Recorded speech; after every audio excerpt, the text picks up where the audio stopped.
Altagracia pues se incorpora al mundo empresarial desde muy joven, ¿no? Ascendiendo hasta convertirse en presidenta de Promotora Empresarial de Occidente, uno de los conglomerados industriales y financieros más importantes del país.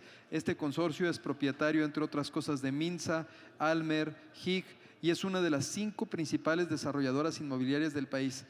Dina, única marca mexicana de autobuses y camiones con casi el 22% del parque vehicular de transporte de pasajeros del país y 90% del mercado de autobuses a gas natural. AP Solutions, que es reconocida como la mejor ensambladora en México de Volkswagen, Tesla, Green Brief, Lucid, Audi, entre otras. Y Mercador Financial, que es una corporación financiera de nicho regulada. ¿No? Existe una Hightech que también construye líneas de transmisión eléctrica y subestaciones y siembra capitales, que por mencionar algunas. Es presidenta del Consejo de Administración de este grupo Minsa, es segunda productora, que es una segunda productora mundial de nixtamal deshidratado y almacenadora Mercader, este almacén general de depósito más grande del país con más de 130,000 millones de pesos. Y bueno, Altagracia se destaca por ser la persona más joven en la lista de las 100 empresarias y empresarios más importantes de México. Es reconocida como una de las mujeres más poderosas del país. Bloomberg la ha catalogado como una de las personas más influyentes de Latinoamérica, consolidando sus inversiones en sectores que catalizan el desarrollo sostenible. Altagracia ha sido galardonada 3 veces por el Premio Nacional Agroalimentario en México y recibió el Global Race Award, otorgado por la Universidad de Harvard. Bajo su liderazgo también Minsa fue reconocida en 2021 como el mejor proveedor Barcel de México, y en 2022 esta empresa logró el mejor programa de agricultura regenerativa de Bimbo. Bueno, entre muchas más logros que has tenido a tu joven edad, y de verdad que te agradecemos mucho que estés aquí. Estás aquí ante líderes empresariales de todo el país.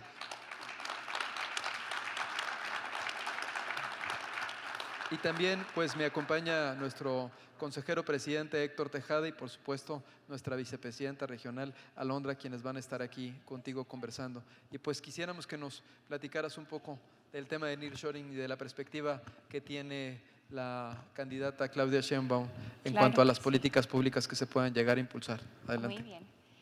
Pues encantada de estar aquí.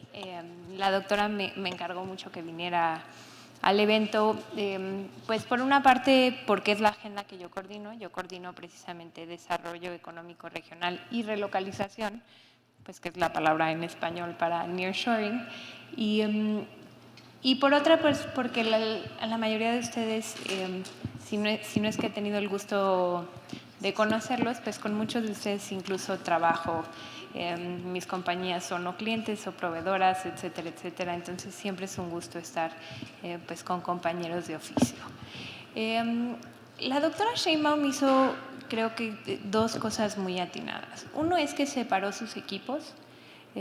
Separó su equipo de campaña formalmente, ¿no? Que tiene a una persona para vinculación con empresarios y tiene a todos los políticos que conocemos, Adán Augusto, Ricardo Monreal, Manuel Velasco, etcétera, etcétera, en su equipo de campaña. Y luego hizo un equipo que no fuera partidista y que ni siquiera fuese político, que se llama Diálogos por la Transformación, que es precisamente el equipo del que yo soy parte. Y este lo coordina el doctor Juan Ramón de la Fuente y tiene a 12 especialistas en 15 distintos temas. Está el doctor David Kersenovich coordinando salud, está el doctor Julio Verdeguer, pues, que también es un experto coordinando el campo, está la doctora Diana Alarcón coordinando relaciones exteriores, yo que soy empresaria coordinando el tema empresarial, está el doctor Gerardo Esquivel, que es pues, un economista muy reconocido, etcétera, etcétera, ¿no? Está Omar García Harfuch coordinando seguridad, por mencionar algunos. Y este grupo se crea con 2 funciones. Uno, escuchar a los sectores que se han sentido de alguna forma no escuchados, invisibilizados durante esta administración, y recuperar las problemáticas específicas sectoriales en el caso de que sean sectoriales, regionales en los casos de que sean problemáticas sectoriales, y problemáticas generales, porque hay problemas país, algunos históricos y algunos presentes. Y lo segundo que nos pidió, y lo más importante, es que pudiéramos enriquecer el plan de país o el plan de gobierno después de todos estos foros sectoriales, mesas de trabajo y mesas técnicas. Se han tenido más de 300 en estos 2 meses. En el caso mío creo que han sido 80 y tantas. Muchas mesas técnicas, varias mesas de trabajo y en mi caso menos foros. Pues para que se pudiera un poquito más arrastrar el lápiz porque los temas son amplios. Y en ese sentido, y ya entrando en materia, pues el nearshoring es la mejor oportunidad que tiene México para tomar el liderazgo en esta nueva forma de entender la globalización y esta nueva forma de entender el capitalismo que se vino desarrollando muy, muy rápidamente, sobre todo a partir del inicio de esta década de los 20, con desde luego COVID, pero también con conflictos geopolíticos en Ucrania, en Rusia, el rompimiento de cadenas de suministro, etcétera, etcétera. Y dentro de eso, pues reconocemos pues que México tiene por una parte una posición privilegiada. Desde luego geopolíticamente pues pertenecemos a la región económica más importante del mundo, que es América o Norteamérica. Por otra parte, tenemos un mono demográfico importante, teniendo nuestra población con edad promedio de 29 años, pero también teniendo un sistema de tecnológicos importantes donde egresan pues más de 153,000 ingenieros al año. Tenemos más de 300,000 egresados de carreras STEM al año y eso hace muy atractivo para empresas extranjeras para venir a México. Y lo que queremos en esto es, por una parte, desde luego, captar valor de empresas extranjeras que vienen a México, pero por otra parte también desarrollar la habilidad de crear valor dentro de las empresas. Sí, las empresas grandes, pero también las pequeñas y las medianas, que digamos históricamente no se han beneficiado de esto. Y un poquito sobre eso empieza nuestra reflexión. ¿Qué tipo de nearshoring queremos y para qué lo queremos? Y en el marco de esto, pues tenemos algunas consideraciones. En primeras, entender que como país no tenemos una política industrial ni cohesiva ni de largo plazo que pretenda a través de una visión de país utilizar la economía o la política industrial como transformativa dentro de una sociedad. Y esa es una enorme oportunidad que se tiene y que más a la luz del nearshoring con digamos, entrada de nuevos capitales y reinversión de capitales que ya están aquí, hay el poder de transformar esto para generar lo que ella considera, y así lo tiene como lema de campaña, prosperidad compartida. Que el crecimiento económico, que el desarrollo económico derive en mejores derechos económicos, sociales y culturales para todos. Eso es lo que se entiende por prosperidad compartida. El segundo principio del que partimos es el tema de economía mixta, que también ya está incorporado constitucionalmente, pero por algunos años se olvidó. El Estado debe de ser quien planea el desarrollo económico nacional, pero también quien lo conduce, quien lo coordina, quien regula y quien fomenta los sectores prioritarios. Y en este sentido eso es algo que se debe de retomar y se debe de utilizar con mucha responsabilidad, desde luego, pero también con mucha visión.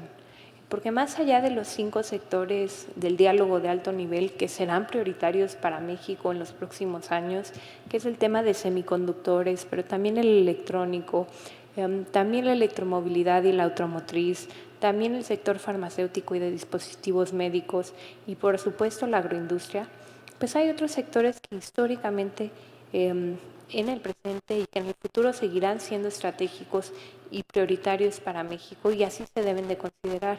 Y está, por ejemplo, el turismo, también está la construcción y la infraestructura, está la industria química, está la industria textil y de confección, está la industria minera, que cuando hablamos de cómo agregamos más valor, pues tenemos que voltear necesariamente a los insumos.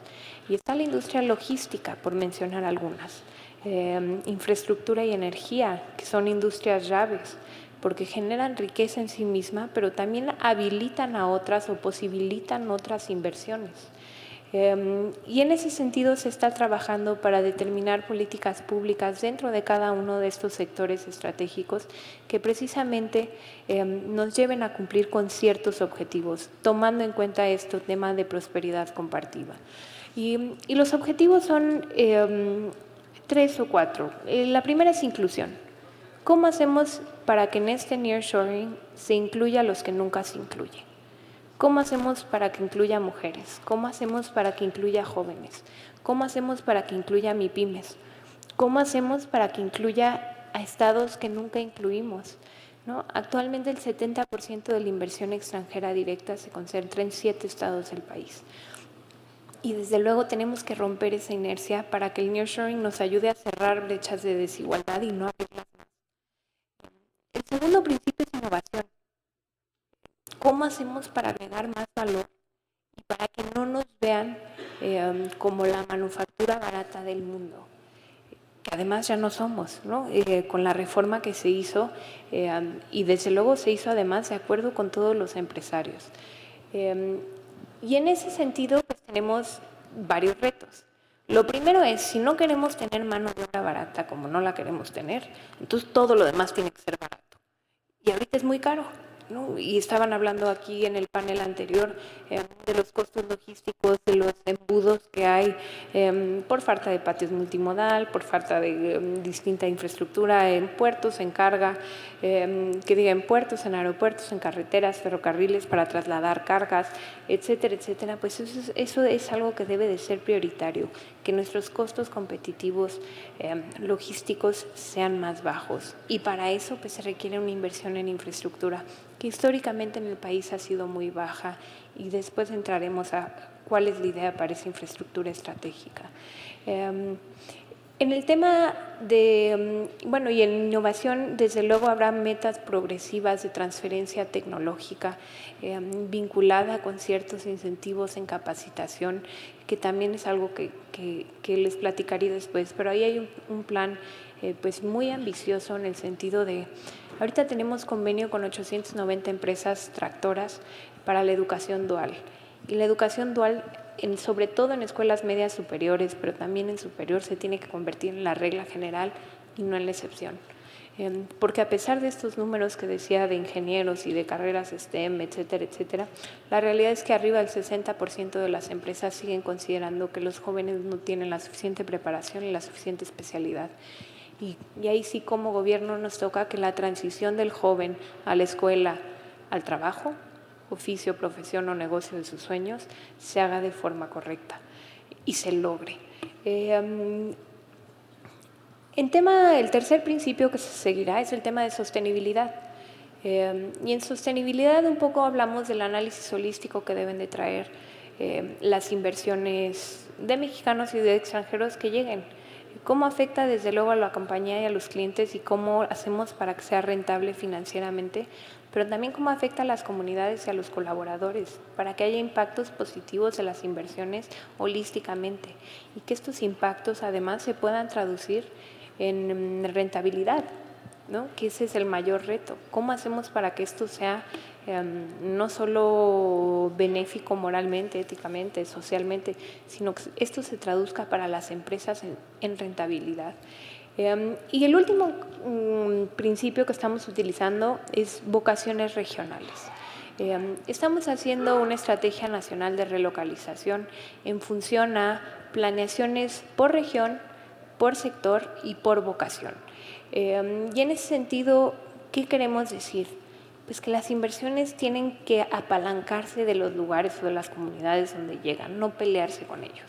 Y si ya hay corredores industriales que se han venido desarrollando en el país, como es el automotriz en Bajío, como es el de autopartes en Desarrolladora, en Ramos Arizpe, en Monterrey, como es el de carga especializada en la Ciudad de México, Estado de México, Hidalgo, como es el agroindustrial en Michoacán y Jalisco, etcétera, etcétera, como lo va a ser el transísmico, pues ¿por qué no priorizamos el Plan Nacional de Infraestructura con base en las necesidades de estos corredores industriales? Porque la forma más fácil de generar los círculos virtuosos es precisamente generando, por una parte, inversiones ordenadas y por otra parte, economías de escala. Sí, que si tenemos que invertir en líneas de transmisión, que tenemos que decididamente invertir en líneas de transmisión, en redes de distribución, en generación de energías limpias, pues prioricemos dónde está la demanda, dónde se requiere para detonar crecimiento de forma mucho más rápida y generar estos círculos virtuosos, dónde están los ingenieros, dónde hay recursos o disponibilidad de agua. Y si no la hay que priorizar que la haya por medio de distintas o generación de distinta infraestructura, pero también hay que cuidarla, etcétera, etcétera. Y en ese sentido, pues la doctora ha planteado ya públicamente y en las próximas semanas estará presentando el plan específico, la creación de 10 corredores industriales en el país. Y esos 10 corredores industriales que son multisectoriales, si bien me refería a ellos como el de automotriz, el de autopartes, la realidad es que son multisectoriales, porque nuestra economía es muy diversificada en la mayoría de los estados. Pues la idea es que sobre eso trabajemos en los fomentos y los incentivos que se requieren desde muchos ámbitos, otra vez empezando por la educación para la relocalización, pero también siguiendo por infraestructura en puertos, en aeropuertos, en carretera, en ferrocarriles, con metas específicas. En carga queremos duplicar la carga que se traslada por ferrocarril, hay inversiones importantes que se deben de hacer, hay 2 o 3 tramos que nos permitirían conectar desde Manzanillo hasta Eagles Pass, por ejemplo, si hacemos precisamente un tramo de Aguascalientes a Guadalajara. Hay temas que nos permitirían de alguna forma desenroscar o desenmarañar pues ciertos nudos o ciertos embudos que hasta hoy nos han impedido, además de crecer exponencialmente, pues ser competitivos y generar más riqueza para todos.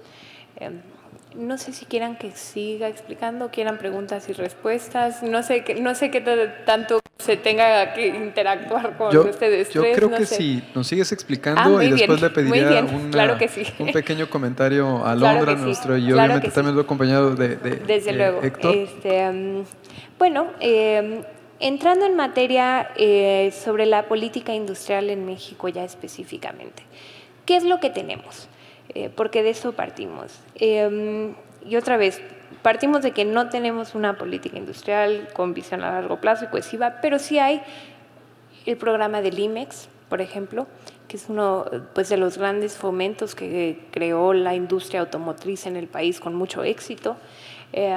Tenemos 24 programas sectoriales, tenemos la regla octava, tenemos el capítulo 98 y tenemos un programa especial para la importación de televisiones y motos.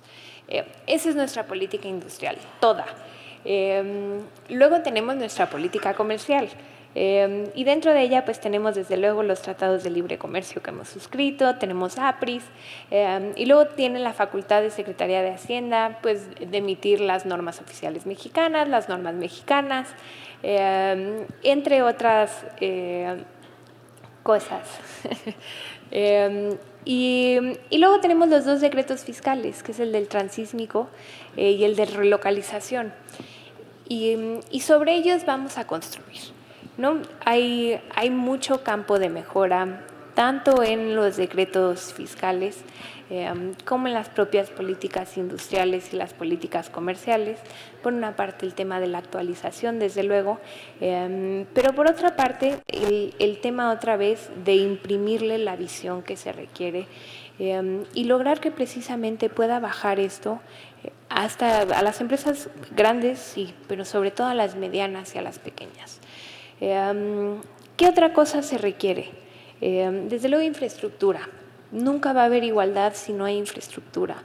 Y en los estados que per se no tengan muchas vocaciones regionales, la vocación natural es la infraestructura y la energía, ¿sí? Y ahorita cuando vemos, por ejemplo, el corredor transísmico, que es un gran proyecto de largo plazo y de gran talante, pues digamos, si esto fuese un bebé, el latido del corazón, lo que le da vida a este bebé, son los 2 puertos, Salina Cruz y Coatzacoalcos, y el tren. Entonces, lo primero que tenemos que enfocarnos es que esas tres cosas estén y funcionen bien. Y no solo es el escollera, son los dragados correctos, son la extensión de los muelles correctas, son los patios multimodales correctos, es la carretera que va al lado del ferrocarril correcta, son los incentivos fiscales correctos, es que el tren funcione a la velocidad que debe de funcionar, que tenga las dobles vías en los casos que requiera las dobles vías o en los tramos que lo requiera. Y teniendo eso, tenemos algo que complementa al Canal de Panamá, que no es una cosa menor, más a la luz de la problemática que se está teniendo por el agua en Panamá. ¿Qué falta para los polos de desarrollo de bienestar?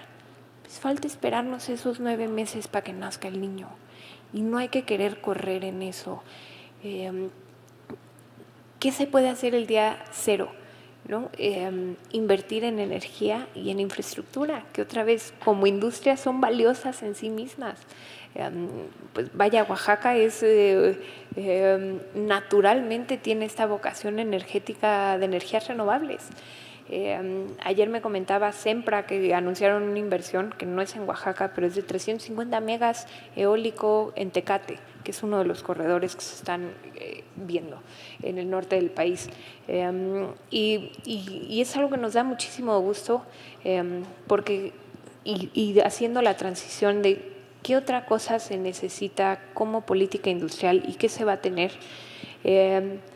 pues ¿qué se requiere? Y por acá también lo mencionaban en una de las preguntas, seguridad en todas sus acepciones. La seguridad pública, empezando por los 3 delitos que más afectan a las empresas, el robo en carreteras, el pago de piso y la extorsión, pues se está construyendo un plan con Omar García Harfuch precisamente para abordar este tema que afecta muy específicamente a las empresas y que más allá de lo estratégico y lo programático, esto está como un tema crítico que se debe de resolver en el muy corto plazo. Tenemos casos de éxito que se han planteado de colaboración entre iniciativa privada y secretarías de seguridad pública, tanto en la Ciudad de México como a nivel federal, que han reducido de forma muy importante, y por acá mencionaban el número de 10%, en los casos en los que haya habido colaboración está en el 1% el costo. Cualquier costo que se invierte en seguridad por parte de un privado, pues es un costo en el que no se debería de invertir. Pero vaya, reducir de 10 a 1% es una reducción loable por la que se debe de seguir trabajando. Seguridad jurídica y en el ámbito que me toca a mí, porque hay, vaya, muchos expertos trabajando en esto, me tocan 2 cosas. Me tocan, por una parte, que las regulaciones, que las legislaciones, que lo que pretende ser, digamos, general y abstracto, sea así y sea predecible para que sus inversiones, sobre todo las de gran calado, puedan tener la seguridad o la certeza que requieren y la confianza que requieren para hacer inversiones grandes para un país que es grande. Y por otra parte, el tema de simplificación, digitalización y government, o como le quieran llamar, que donde tengo a otro coordinador, que es el coordinador técnico del equipo, que además es una maravilla, que es José Merino, viendo cómo hacemos la digitalización o cómo logramos la digitalización del gobierno. Actualmente tenemos cerca de más de 22.400 trámites y permisos para invertir y más de 11.400 legislaciones federales que tenemos que cumplir. No es que sea difícil cumplir todas las leyes, es imposible, porque además no están hechas de forma cohesiva. Entonces, cumpliendo unas, necesariamente estamos violando otras. Entonces hay mucho por hacer en el tema de mejora regulatoria, simplificación de trámites, y nos lleva a la tercera acepción de seguridad, que es la seguridad social. En muchas mesas de empresarios todos dicen el gran problema de la economía de México es la informalidad. Y creo que diríamos, estamos poniendo el buey detrás de las carretas. Porque si bien es cierto que es uno de los grandes retos históricos del país, también es cierto que antes de hablar de formalizar a las pymes, y aquí me refiero muy específicamente a las pymes, tenemos que ayudarlas. ¿Sí? La pyme promedio en México tiene una vida de 2 años. vaya, 2 años, pues yo creo que apenas te van a estar dando tu fiel, tu firma electrónica en el SAT cuando ya desapareciste. Y traen un gasto promedio en trámites de 95,000 pesos. Si tomamos en cuenta pues que estas pymes son empresas de 6, 8 personas, que son familias, que son empresas familiares, les estamos quitando más de un salario mínimo al mes en trámites. Lo primero que tenemos que hacer es quitarles trámites, ayudarlas. ¿Y cómo las ayudamos? Bueno, uno es la reducción de trámites. Hay diversos estudios. CAINTRA, por ejemplo, en Nuevo León ha logrado que la vida promedio de sus pymes sean de 5 años, que es algo que también creo que vale la pena resaltar. Pero ¿cómo ayudamos a las pymes? Es capacitación, crédito, tienen que tener acceso a crédito o a capital, y comercialización segura. ¿Cómo las hacemos parte de cadenas de valor, de cadenas de suministro, de cadenas de exportación? Que ese ha sido el gran reto y esa es la gran oportunidad del nearshoring. Eso es como el nearshoring tiene que ser distinto esta vez. Tiene que tomar en cuenta, tiene que hacer parte de esta creación de valor a las pymes. Y hay un reto en sí mismo, porque la mayoría de las pymes vaya más allá de la capacitación, del acceso al crédito, de la falta de vinculación con los grandes compradores o con los grandes exportadores. Pues la realidad es que hacen comercio, no hacen industria. No son pymes industriales. Entonces, hacer esa transición de alguien que compra un Tamagotchi de China y lo vende en el mercado, a ponerlas a hacer industria aeronáutica o ciertas piezas para ciertas industrias, maquilas, manufacturas especializadas, etcétera, pues es un reto en sí mismo y creo que es un reto que debiéramos aceptar con gusto. ¿Qué otra seguridad se necesita? Seguridad alimentaria. Como región somos un ejemplo a nivel global y así lo fuimos, de la complementariedad que se puede haber en las economías. Nosotros exportamos fundamentalmente, yo les digo, ensaladas y postres, ¿no? Somos primer lugar en berries, primer lugar en aguacate, primer lugar en chile, primer lugar en jitomate, dentro de los primeros 10 para limón, etcétera, etcétera. E importamos todos los granos básicos. Somos entre el segundo y el primer importador de maíz amarillo, y así con muchos de los granos básicos que consumimos. Y dentro de eso habrá una política pública para crecer en las exportaciones de la agroindustria, sobre todo en los productos de más valor agregado, y también para mantener una soberanía alimentaria, vaya, en granos muy específicos como el arroz, como el frijol, como el propio maíz, y se han anunciado 2 o 3 planes en ese sentido. Y quizá la que más les interese a todos acá, y que desde luego es pues el expertise de la propia doctora, es el tema de seguridad energética. El tema de seguridad energética, más allá de la controversia, pues hay como 3 conclusiones. Uno es que requieres mucha inversión y necesitas empezar ya. 2 es que iremos decididamente hacia una transición energética ordenada, razonable, pero sin duda es una decisión que se ha tomado. Cumpliremos con las metas, no solo las del PRODECEN, sino las internacionales. Y lo tercero es que necesitamos a todos para cumplir. No solo, desde luego, la transmisión y la distribución, el suministro básico, constitucionalmente pues pertenecen con una exclusividad al Estado, pero para el tema de la generación se ha definido que el 54% de la capacidad instalada para generar energía eléctrica lo mantenga el Estado y el 46% pues lo tengan las empresas privadas. ¿Cuánto es eso? Todo. O sea, si tomamos en cuenta que tienes que crecer entre 15,000 y 30,000 megawatts, depende cuál de los planes quieras seguir, pues eso es muchísimo. En energías renovables, hablando de energías renovables. Y en ese sentido creo que hay un mundo de oportunidades. Otra vez, también hay un mundo de inversiones que se tienen que empezar a hacer. Para eso hemos elaborado un nuevo modelo que se llama Empresas Mexicanas Estratégicas, que van a permitir la colaboración y la coinversión entre, desde luego, empresa pública y empresa privada. Tenemos planes muy específicos para la banca comercial, que no solo capte, sino coloque, para la banca de desarrollo, las 7 distintas que hay, y desde luego para el mercado de valores, que eso es algo que hemos venido diciendo y trabajando. El mercado de valores en México está muy subutilizado, y ahorita otra de las reformas más importantes que se lograron con la venia de los empresarios fue la reforma a la ley de pensiones, y con eso ahorita tenemos cerca de 17% del PIB en ahorros, y para 2030 traeremos cerca del 40% del PIB en ahorros.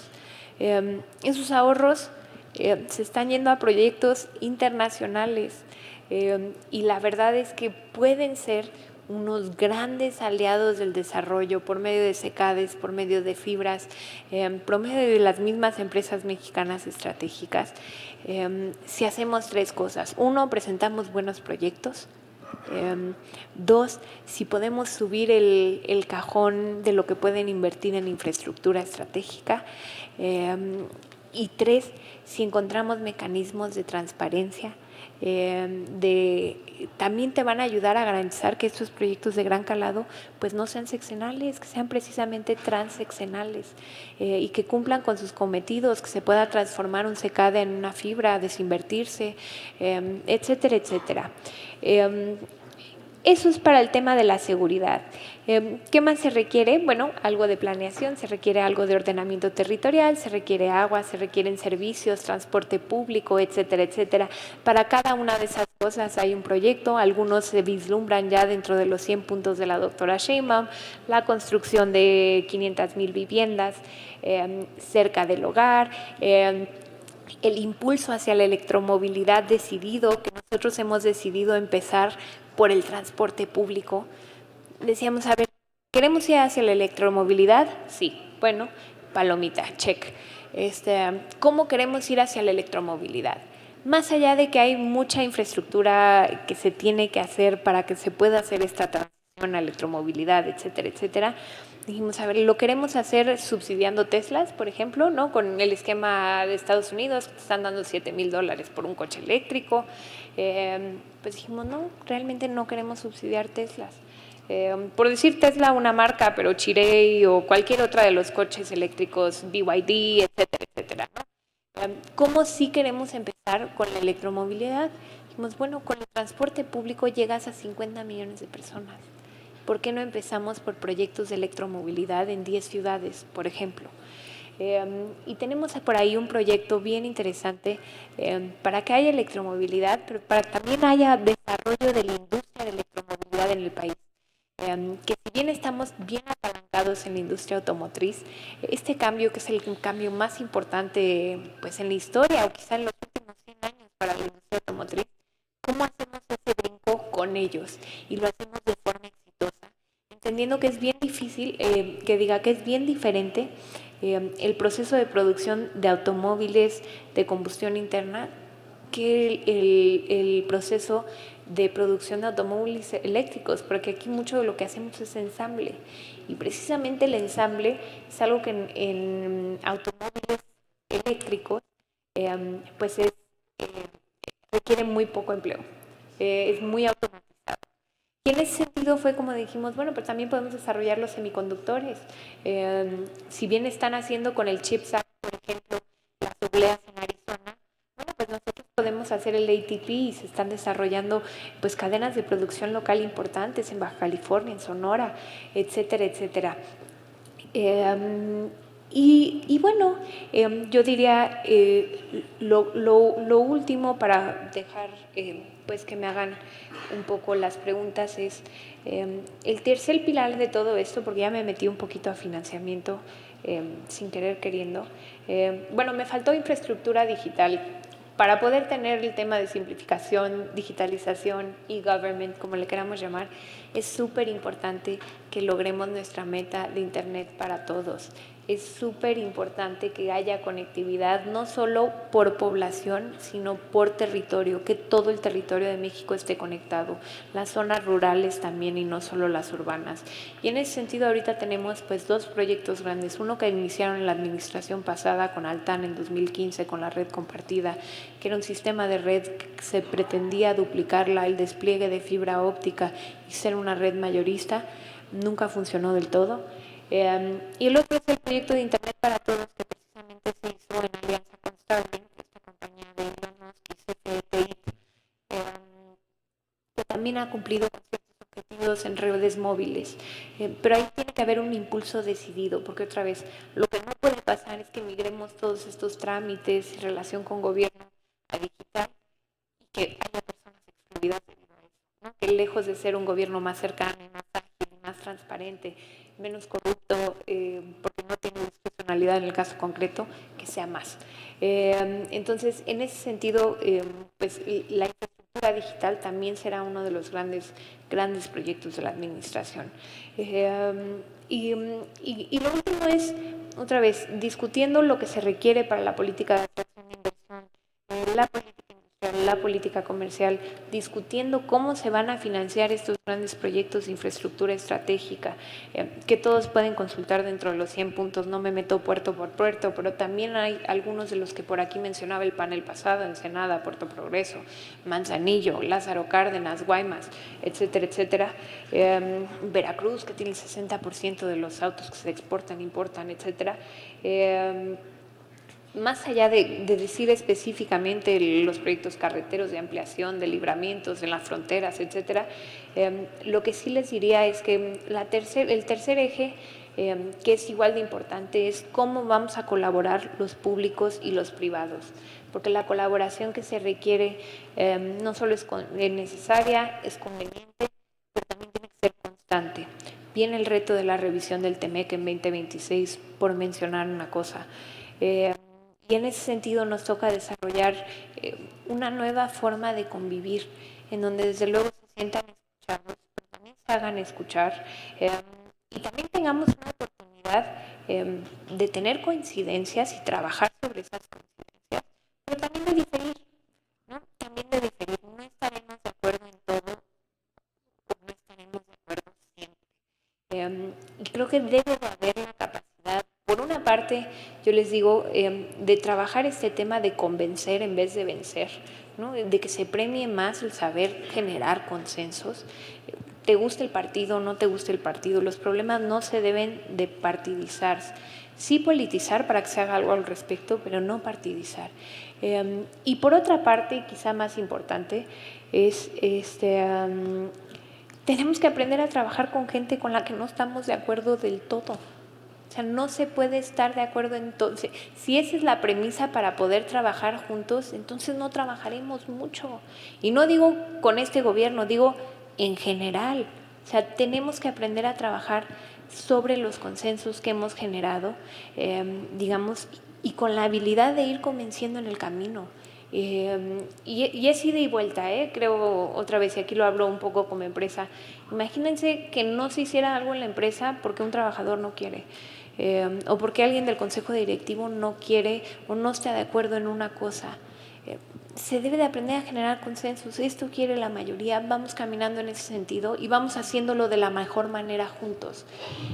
Y creo que eso es algo que va a ser importante a nivel internacional, otra vez por lo que se viene, pero también a nivel local, porque se requieren generar consensos y se requiere aprovechar esta oportunidad, y con esto termino, única, que es el nearshoring. México es un privilegiado como país por los recursos naturales que tiene, por la gente que tiene, por lo que ha construido en todo, en instituciones, pero en empresas, en industrias en específico.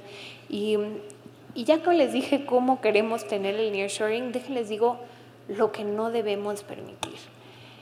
Y creo que aquí como empresarios, los que sean políticos, como representantes de cámaras, nosotros somos la cara de México en el mundo y también somos el mensaje que da México al mundo. Y por eso es bien importante que cuando vayamos al extranjero, sea representando a nuestra familia, a nuestro estado y sobre todo cuando vamos representando a nuestro país, estemos representando lo que queremos representar del país. Se vale tener una posición de México en el mundo, se vale pedir colaboración, se vale pedir inversión, se vale pedir cooperación. Lo que no debe de pasar es que vayamos a Estados Unidos a pedir intervención, Estados Unidos, España, a donde vayamos. Eso no le ayuda a nadie. O sea, son esas mismas personas que 6 meses se quieren presentar a decir este es el mejor país para invertir. No es un tema aquí ni de ideología, ni de partido, ni de persona. Como empresarios asuman la responsabilidad que tienen de representar desde luego a México de la mejor forma y sobre todo de reconocer que tienen un impacto. Lo que dicen y lo que hacen tiene un impacto en cómo se percibe a México en el mundo. Y la percepción de México en el mundo ahorita es que es el momento de México. A nivel internacional es el momento de México. Y solo nos falta a nosotros creer que es el momento de nuestro Estado, que es el momento de nuestra empresa y que es el momento de nuestro país para ser el líder indiscutible de esta nueva forma de globalización y esta nueva forma de capitalismo. Gracias. Muchas gracias. Altagracia Gómez, como coordinadora del eje de desarrollo económico de la candidata a la presidencia de la República por Morena, la doctora Claudia Sheinbaum. Y me parece que muchos conceptos, Altagracia, una visión muy amplia. Y me gustaría, si me permite, Alondra, que nos hiciera algún comentario al respecto, que es una de nuestras regionales. Adelante, por favor. Muchas gracias, presidente. Pues muchas felicidades, Altagracia. De verdad, muy admirable tu conocimiento y sobre todo hacer notar que eres mujer, que eres joven, que eres empresaria y que realmente nos estás representando magníficamente. De verdad, de parte de todas las mujeres, muchas felicidades. Un aplauso, por favor, nuevamente. Gracias. Muchas gracias, Alondra. Y también pedirle un comentario a nuestro consejero, presidente emérito. Héctor, por favor. Muchas gracias. Muchas gracias, presidente. Altagracia, de verdad me quedé muy positivamente sorprendido con todo lo que expusiste. Pero yo quiero resumir todo lo que expusiste en una cosa, porque de verdad viendo todos estos conceptos que tú nos has expuesto, yo me quedaría con uno, te voy a decir cuál, es el de ayudar a las empresas. Yo me quedaría con eso porque todo lo que expusiste es precisamente esto, para ayudar a las empresas. Infraestructura, mejora regulatoria, todo absolutamente es ayudar a las empresas. Y fíjate el problema que tenemos, el gran problema que tenemos, pero que no es un problema nuevo, es un problema que desde yo que salí de la universidad, que salí en los 90s, lo teníamos. Las empresas tienen, las micros, pequeñas, medianas empresas, tienen un promedio de 2 años de vida. ¿Sabes ese problema tan grande que es? Y si es el 99% de las empresas de México, imagínate el problema. Es que a veces no lo dimensionamos de verdad, pero tenemos un grave problema de supervivencia de las empresas. Entonces, de verdad, ¿qué conceptos tan claros hablaste? Nosotros, de verdad, como confederación estamos dispuestos a ayudar a que se lleven a cabo la mayor parte de todos estos conceptos que tú has expuesto para ayudar a las empresas, porque de verdad nosotros que tenemos contacto con todas las cámaras de comercio nos piden desde infraestructura, financiamiento, energía, de todo lo que hablaste, ayuda, mejora regulatoria, facilidad en los trámites. De verdad nos piden ayuda, es lo que necesitamos, ayudarlas a ser las generadoras de riqueza que somos en el país, las generadoras del empleo formal que somos en el país, ayudar a formalizar a las empresas para que exista un piso parejo, pero dar esas condiciones de formalización. Felicidades, Altagracia, muchas gracias por tu participación. Muchísimas gracias. Y Altagracia, pues yo me quedo con muchos de los conceptos, ¿no?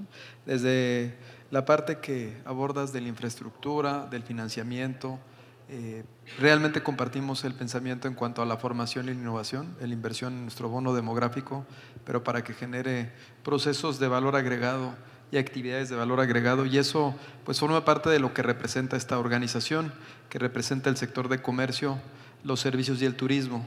Y uno de los valores agregados que tenemos los mexicanos, que tú sabes que somos muy buenos para inventar y reinventarnos, pues es esa capacidad de servir y de estar innovando a través de la formación y bueno, y de todo lo que generamos. También lo que abordabas en cuanto a los aspectos de seguridad, ¿no? La inclusión, la diversidad, hacerlo sostenible, tener una agenda que sea responsable con el medio ambiente. Y quisiera compartirles a todos los líderes empresariales que están aquí, que conversábamos con ella como coordinadora de estos ejes de desarrollo económico de la doctora Claudia Sheinbaum, que íbamos a compartir la serie de propuestas de Yo Propongo por Amor a México, con el equipo de la doctora, a efecto de ver en qué momentos se encuentran correlacionadas para seguramente en una reunión posterior que ya se ha conversado con la doctora, pues tener la oportunidad de ver en cuáles se compromete con nosotros, porque seguramente algunas van a estar integradas en su plan nacional y con lo que ustedes están llegando a conformar, porque sí hay propuestas que presentan las cámaras que están aquí confederadas, las que están aquí de todo el país, que pues están muchas veces vinculadas con una atribución al municipal, al alcalde, pero hay otras que tienen que ver con el gobernador y hay otras que tienen que ver con la federación, y pues en ese aspecto nos vamos a sentar con ustedes para que se puedan revisar. Nosotros las pusimos en 8 ejes, que aparte yo iba escuchando cómo ibas avanzando en cada uno de los principios y pilares que establecías, y están muy alineados con los ejes que nosotros determinamos para conformar y para poder integrar todas estas propuestas. De verdad que agradecerte y pues también el tiempo, sabemos que tienes una actividad y un compromiso que para nosotros eso es muy importante. Mira, inusualmente movemos por protocolo una actividad, pero cuando me dijiste que tenías una actividad familiar, para nosotros, para la comunidad que está aquí, lo más importante es la familia.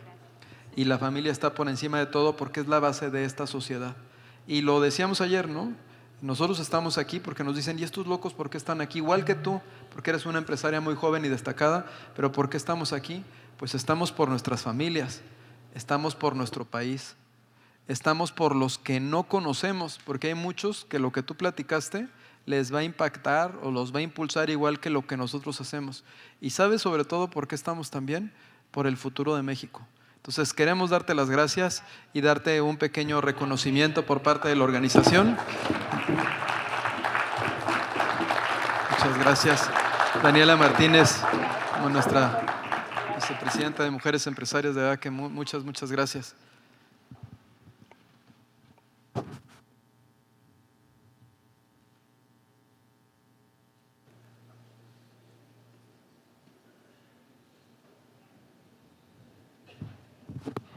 Muchas gracias, Altagracia. Muy bien, gracias. No, al contrario, gracias a ti. Algo No siguiente, te perdón. preocupes. Gracias. Nuevamente agradecemos a la licenciada Altagracia Gómez Sierra, coordinadora del Eje del Desarrollo Económico de la candidata a la presidencia de la República, doctora Claudia Sheinbaum.